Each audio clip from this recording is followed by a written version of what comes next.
என்னுடைய உரை நிறையான மணி ஆயிடுச்சு, நிறைவு செய்கிறேன். ஒரு பெரிய ஒரு ஆச்சரியமான ஒரு விஷயம் என்னன்னா, ஒரு மனிதரை பற்றி 100 மணி நேரம் பேசலாம். ஒரு மனிதருடைய சாதனைகளை, ஒரு தலைவருடைய சாதனைகளை பற்றி 100 மணி நேரம் பேசுறதே ரொம்ப பெரிய விஷயம் இந்த காலகட்டத்தில். ஆனா ஒரு மனிதரை பற்றி தொடர்ச்சியா 100 ஆண்டுகளாக பேசிக் கொண்டிருக்கிறோம், இன்னும் 100 ஆண்டு ஆனாலும் பேச போகிறோம்.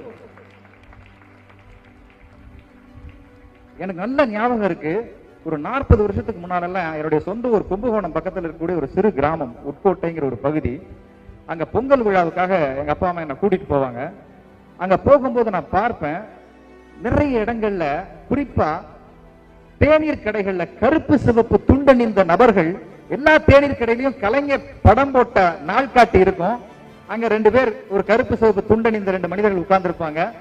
கையில ஒரு தேநீர் கோப்பை இருக்கும். சுட சுட சுட காரசாரமாக ஒரு அரசியல் பட்டிமன்றம் நடந்துட்டு இருக்கும். அரசியல் பேசிட்டு இருப்பாங்க. அப்ப எனக்கு புரியாது என்ன பேசிட்டு இருக்காங்கன்னு.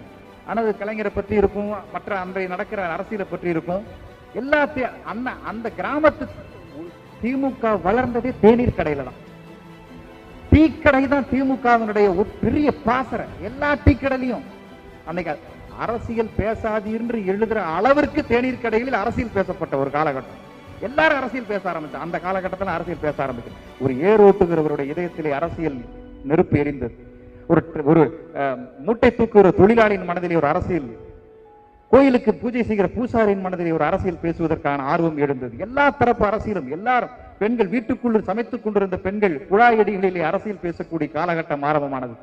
எல்லா இடங்களிலும் அரசியல் பேச வைத்த ஒரே நபர், இன்று நாம் பேசிக் கொண்டிருக்கிற ஒரே நபர், இந்த ஒரு தலைவனால் மட்டும்தான் இந்த அரசியல் விழிப்புணர்வு என்பதே உலக தமிழர்கள் மத்தியில் ஏற்பட்டது. அது வரைக்கும் அரசியல் சிலர் மட்டும்தான் பேச முடிந்தது. பாமரனுக்குள்ளும் அரசியல் அறிவை, ஞானத்தை கொண்டு போய் ஊட்டியவர் நம்முடைய முத்தமிழறிஞர் கலைஞர் அவர்கள் மட்டும்தான்.